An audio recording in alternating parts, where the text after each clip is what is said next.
Hey folks, this is Cindy. I am so excited to be here guest designing for Wplus9. I am here today to share a card with you where I'm going to be focusing on a whole bunch of tips and tricks on masking. These types of cards are so much fun to make. They are time consuming, but they are really easy.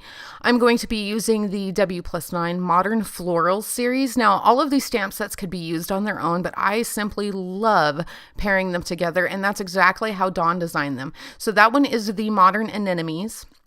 This one is the Modern Peonies.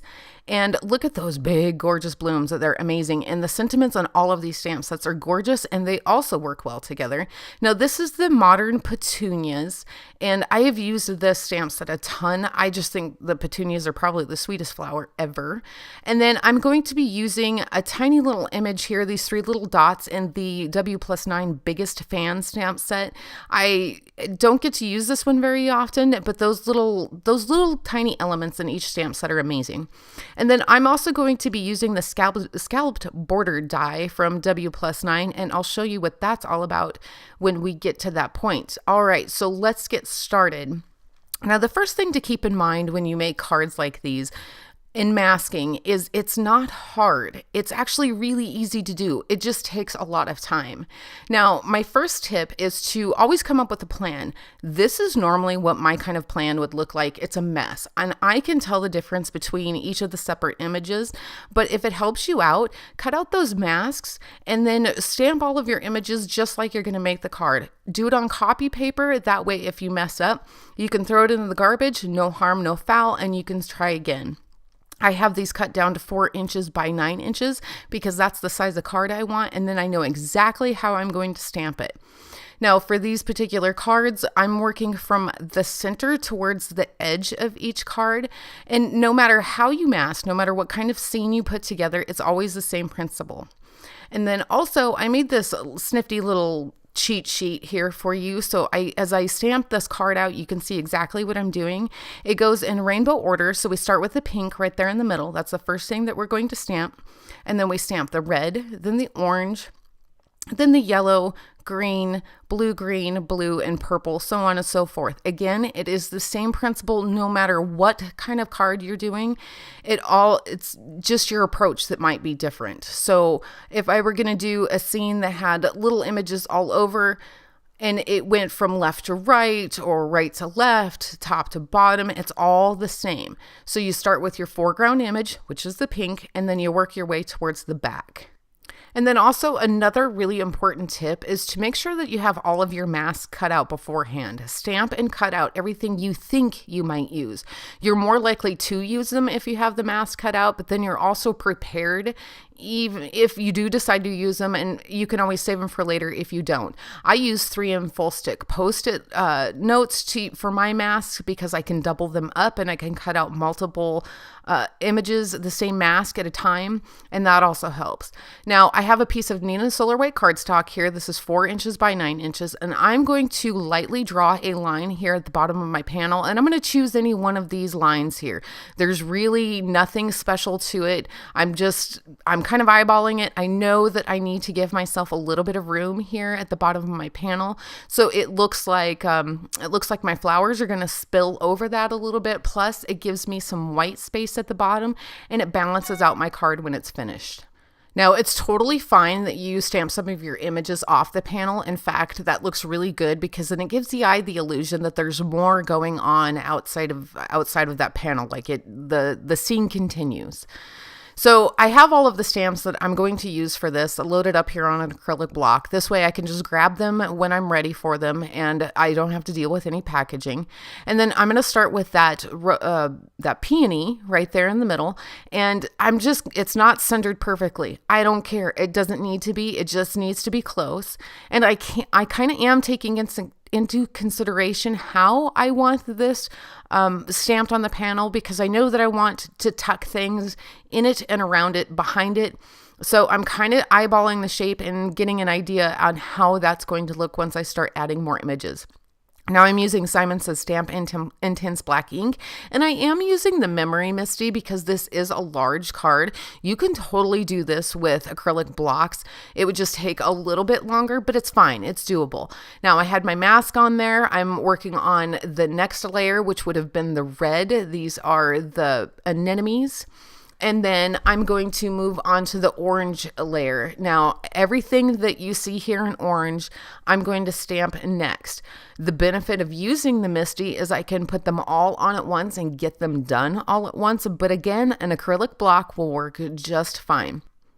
So I'm going to get these stamped on there. And then also something else that you can do while you're doing this to save yourself a little bit of time and a little bit of effort is not all of those are going to need masked off when you move on to your next layer. So in this instance, we're moving on to the yellow. Now I only have that one peony there, so I'm going to have to go back in and stamp that again, but that's fine. It's not a big deal. Those two there on the bottom, that leaf and that little flower there at the bottom, those don't need mask. I'm not going to put anything over the top of them, so I'm not even going to worry about it. I'm just going to move on to the next layer. So I'm going to get those stamped on there, and then I'll move that peony over to the other side and stamp that, and then we can keep on trucking. Now, if you're really comfortable with masking like this, you can move on to the next layer while you're working on the layer in front. So I could stamp this peony on the right, move it over to the left, and then everything I have going on the right, I can move on. I'm not going to do that in this video because I don't want to confuse anybody if this concept is new or any of this information is new, but you could totally do that. It would save you a whole bunch of time as well. So I'm getting this side done. And then also I want to let you guys know that this video is ridiculous long. 30 minutes is a long time. I understand that. So I'm not going to focus a whole lot on the coloring. I do want you to see it, but I am going to get through it quick like a turtle bunny. All right, so now I'm moving on to the green layer. And again, here's the benefit of having a Misty stamping tools. You can get this done a whole lot quicker. The other thing is, folks, your cards don't have to be this big. You could do 4 1/4 by 5.5 inches and it would still be beautiful. You could do any size of card that you would like and it would still look great. You're simply just going to adjust how many stamps you use and how many layers you add on it, I suppose, depending on the size of card that you have. Okay, Misty users, this is a tip for you. When you're making a card like this and you just have that one little image that you need to stamp on there, it does not make any sense to move that over on your Misty. Unless you're doing multiple layers at once, it's totally fine to pick up the acrylic block and just get that single one stamped on there and call it a day. So now we're moving on to the blue-green layer, and we're really just about done. We have this one, the blue one and the purple one left, and we're going to be finished up and we can get coloring. So that petunia there on the right, I only have one of those, so I need to stamp that first, and then I'll move that over onto the left-hand side. And something that I found that is really helpful for me is if I only have a stamp that I only have one of, so like I only have this one petunia, I always start on my right. So I'm going to stamp it on the right first, and then I'll move it over to the left. And I'm still stamping front to back, foreground to background, but this way it keeps me organized. So I already know which layer I'm on, what I have stamped, and what I need to stamp next. I'm right-handed, so it makes sense to me to always start with the right first and then move to the left. Now I'm just going to get these last couple images stamped here. We're on the blue layer, and then the last one obviously is the purple, and I'm just going to put those on acrylic blocks as well. There's 2 of them. I could have put them on the Misty, but there's no point. It's just as easy for me to get these little guys on there and move on. Now, if I were going to do an ink blended background, what I would do is I would take off these masks. I would put on clean ones that didn't have any extra ink on them, and I would do it then. Otherwise, you could totally leave this card just like this. Color in those flowers and leave it. You don't need to add anything else because there's already so much going on. I, however, do not know when to quit. So what I'm going to do is I'm taking this scallop border die, and I have die cut a piece of acetate, and I'm going to use it as a stencil. I'm going to lightly trace the edges of this to make a faux border for my card. And then once I have it like traced on there with the pencil, then I go in with an EK Success journaling pen and I just re-go over those lines again so they're more permanent. I use the EK Success journaling pen because it is Copic safe and I am going to be coloring inside that faux border, but you could use any pen you want. If you were just going to do ink blending or if you were just going to leave it white in there, that would be fine too. So now I'm ready to start coloring, and the color palette I chose for this card, I swear I'm channeling my inner Broncos fan, even though I hate football, but I thought that blue and orange would be great. I haven't used those colors in a long time, and white goes with everything, and I love coloring me a white flower. It is actually surprisingly easy to do, and I was trying to alleviate some of the time I spent coloring this card because I put so much time into the masking. And that's the other thing, folks. Don't stress out too much about the coloring on it. There is a lot going on. You're welcome to put in as much detail as you like, and obviously the more detail you put in, the more fantastic it is when it's done. But don't stress out over it. Nobody's really going to notice it. So what I'm doing right now is I'm just adding or mapping out where my shadows are going to be. Now this is a busy flower. It has lots of nooks and crannies. So I need to conserve as much white space as possible. If I don't, it's going to look like I have a big blue blob and I don't want that. So I'm just using the very tip of my marker and I'm just adding in where I think that those shadows are going to go. Now, as I work my way out to the edge of the petal, I might bring in a little bit more darker color, stretch them out a little bit more, close in some of that white space. But right now it's super important to make sure I'm conserving as much as possible. Now, the other thing that I will normally do that I didn't do with this particular flower is normally I'll start with my highlight color, I immediately go in with my shadow, then I work to my mid, back out to my light, and then I'm done. On this one, because there's so much detail and so many nooks and crannies, I'm still being super conservative where I'm putting my darker colors. And I want to make sure that I get the best blend possible because I really want those highlights to stand out against all of the shadows. So in this case, I started with my lightest color, which was the B12. Now I'm going in with my mid-tone, which is the B14. And then I'll go in with that B18. And keeping in mind the first go around, I just need to be careful. That's my number one goal. Who cares about technique? I don't care that I'm doing flicking motions. I don't care about any of that. I'm just trying to get the color in there so I have an idea of what it's going to look like in the end and making sure that I'm not eating up all of my white space and all of my highlight. The other thing is I'm adding like these lines at the end of each petal where they kind of dip in. It makes the flower look like it's kind of wavy, I suppose, for lack of a better word. You don't have to do that. That's just something else to do. The flower would look just fine if you don't. And if you're really concerned about hanging on to as much of that white space or that highlight as possible, then totally skip it. It'll still be just fine.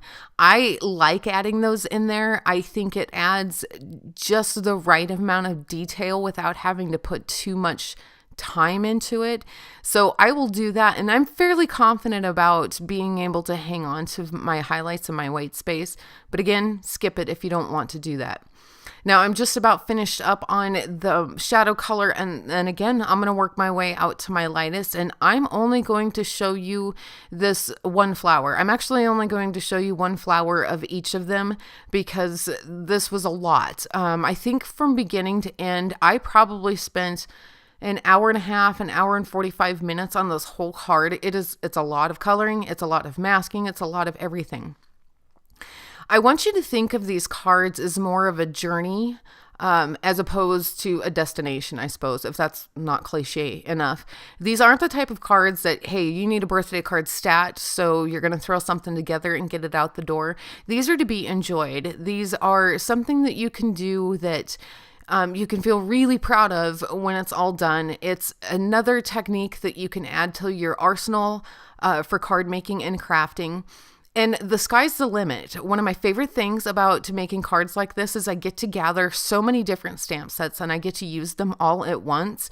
And it's a really great way to use up your stash. Plus, you never know what you're going to come up with until you start looking at them and until you start putting them together, and it's great. So again, I'm back out to my mid color, and I am stretching this color out just a wee bit more. You can probably tell that I'm losing some of that highlight, and that's fine. I still have enough that I'm going to be able to show that there's a difference between the shadows and the highlights. This flower will still look like it has quite a bit of depth to it. And then there's something else that you can do when you finish this up. Instead of adding a whole bunch of detail work to the flower itself, because there's so much to do, that when you have everything colored in, those flowers that are on top of the other ones, so let's say the anemone there on the left that's underneath this peony that I'm working on, instead of putting all that detail into both of those flowers, I can go back in with like one of my gray Copics, and I can add the shadows underneath that peony so it looks like it's sitting on top of the anemone, and that'll still convey that all of these flowers are stacked on top of each other, and I didn't have to put a whole bunch of work into it. It makes it easy peasy. Now, the other thing that you can do when you're done coloring this, if you're kind of hesitant on how much depth and shadow and all that kind of stuff that you're putting into it, finish it off with something else. So I'm going to do that on this card anyways. So I'm going to go over it with a Spectrum Noir clear overlay pen, and I'm just going to add that to where I would have the highlights and the flowers. So when the light hits it, it reinforces that there's that highlight there. So, and that really helps. It's a time saver to begin with, and it looks amazing if you put all the detail into it, but it's still a time saver. It's still a good trick to kind of fake it till you make it. So I'm taking my B18 and I'm going back in for the last time just in those nooks and crannies. That's it. I'm not going to put any effort into it. I'm not worried about how it's blended out. I'm just putting it probably in some places just the tip of my marker. I'm just putting it down in there, lifting it up and calling it a day. Now, to clean up where I had gone over with a darker color, I went back in with my lightest, and I kind of worked that out because lighter Copics will lift the darker ones, and I'm using that to my advantage. And then I don't show you in the video, but I do end up coloring in all of the centers of all of the flowers the same, with the same oranges and yellows. I will also have those listed over on the blog. It's nothing fancy. I know Dawn did a video a while back where she shows how to finish off those centers, and they do make a difference. They do look amazing when you do them right. I just wasn't going to put the time and effort into it. And again, it's one of those details that unless you're looking for it, you probably won't notice it. So for those anemones, I wanted those bad boys to be white. I think that they are gorgeous in white. And the really nice thing about coloring in most things in white is you're only coloring in the shadows. So you're only doing about half the work. So here's the trick when you're trying to convey that your image is white.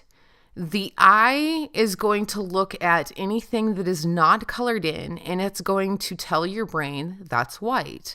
Anything that is colored in this case, it'll be these gray Copics. It's going to say, oh, that's dimension. Now, when it takes it all in together, it tells your eye tells your brain that this is a white flower, period. That's all there is to it. Now, the one thing that I am doing with my gray markers or my gray Copics is I am making sure that I do follow the shape of the flower. So I want those petals, especially the ones there on top, I want those to look like they're concave, like they dip in the center. So when I add those lines, I'm using the tip of my marker, but I take it up from the center, kind of go off to the side just a wee bit, and then I kind of curve back towards the other direction. So it's like a kind of a lazy C shape, I suppose, is the best way to describe it. And hopefully you can see what I'm getting at. And just like the peony, I'm trying to conserve as much of that highlight as I can because that's the whole point. And so I'm just using the tip of my marker. Unfortunately, it makes it kind of hard to see what I'm doing here, but that's all I'm doing. I'm just using the tip of my marker, following the shape of it. And then for these, I kind of do the opposite of what I would have done with that blue peony normally. For when I'm coloring in something gray, I'll take my second to lightest color because my lightest color is too light to see when I map it out. So in this case, I started with the N1. I mapped that out. I went in with the C3. Now I'm at the C5. And with the C5, I am being super careful how much of that I'm adding. I do want quite a bit of depth to this, so I'm not afraid to use the C5. I just need to be careful how much of it I use. And then I'm going to go back to the C3. And when I do that, with white in particular, when I'm trying to color white in particular, I will go in with the C3, but I'm just going to go just past that C5. I'm just looking to see that it's knocked back that C5 just a touch. I don't need to go too far into the white space. I just need to go over it enough that it knocks back that last color while it's adding a tiny bit of the next color, if that makes any sense. And then I'm going to do the same thing with the N1. Now I'm using the N1 because I don't have the C1. I'm out of the refill for that. N1 will work just great with any of your Copics, but I particularly like how well it works with the C Copics. And then I'm going to go in with the C00. Now that C00 is probably one of the best Copics that you can have in your stash. It's the perfect light gray. It's a really nice happy medium between an N0, a C0, the W0. It's and your colorless blender. It puts down just enough color that you can see that it's there, but it blends out to the clean, crisp white of your card panel perfectly. And so I use that one quite a bit, especially when I'm coloring in white. But you can use the C0. You could also stop with the N1 and then go over it with the colorless blender. You would just need to keep a really light hand because otherwise it'll just push that last color around as opposed to blend it out. But it's totally doable. Okay, now I'm going to color in the leaves, and I'm using the same colors and the same approach on all of them. You could totally pick out 3 different green color families and color in the 3 different types of leaves in them, and it would give it quite a bit more detail. It would kind of give it each of those leaves a little bit more definition. But again, it's not necessary. There's enough going on that nobody's going to really notice it, and plus this green or these greens look amazing with these colors. I love this combination, and I will have those listed over on the Wplus9 blog as well.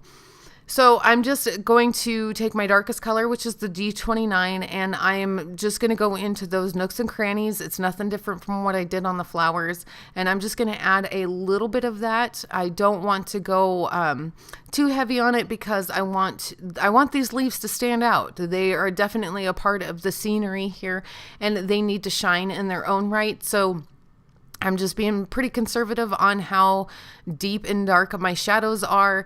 Overall, I'm going to concentrate quite a bit of highlight on my lightest color, which is the G14. And this is like the most gorgeous apple green I've ever seen in my life.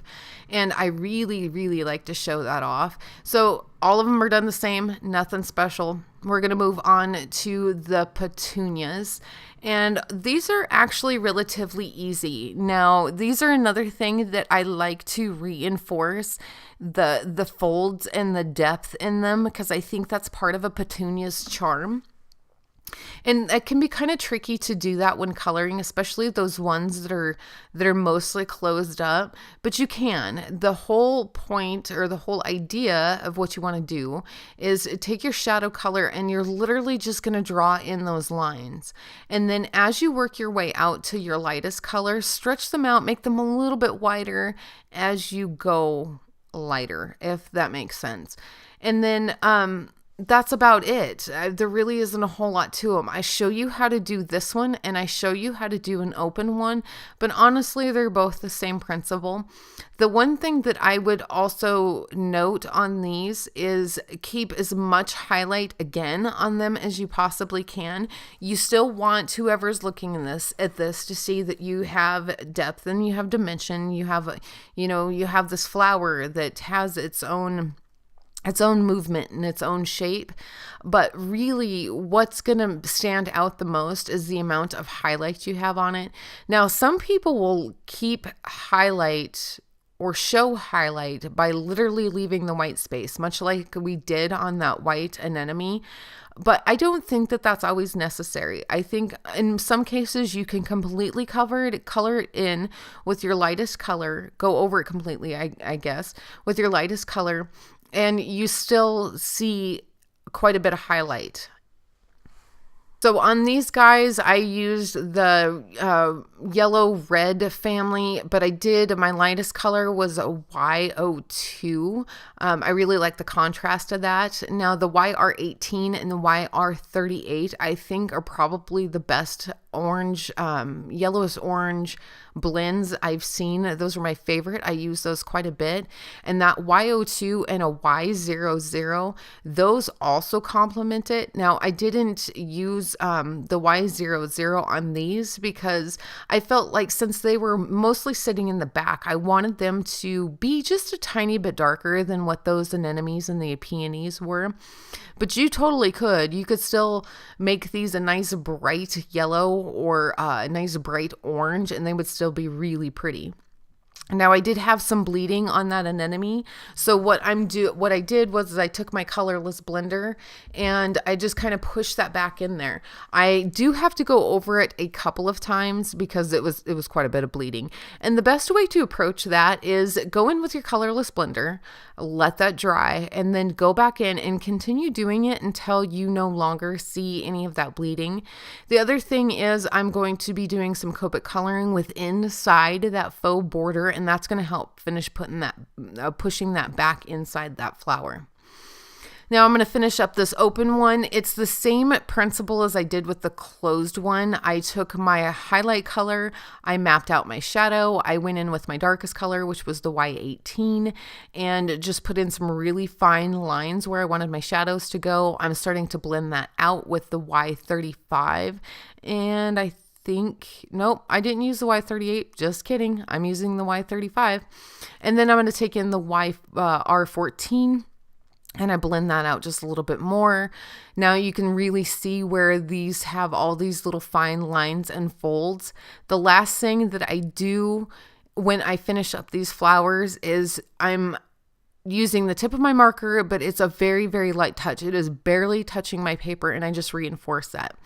And that's it, guys. We are done. The Spectrum Noir I used on all of the highlights on all of the flowers, and then I colored inside that faux border with my gray Copics, the same ones I used on the rest of the card. I did add a drop shadow to all of my flowers, and then I used those dots from the Wplus9 Biggest Fan stamp set with Wplus9 black ink and stamped a few of those on there, and that's it. We're done. I sure hope I've inspired you today, and I truly hope that you enjoyed my card. Thanks again so much for stopping by. Until next time.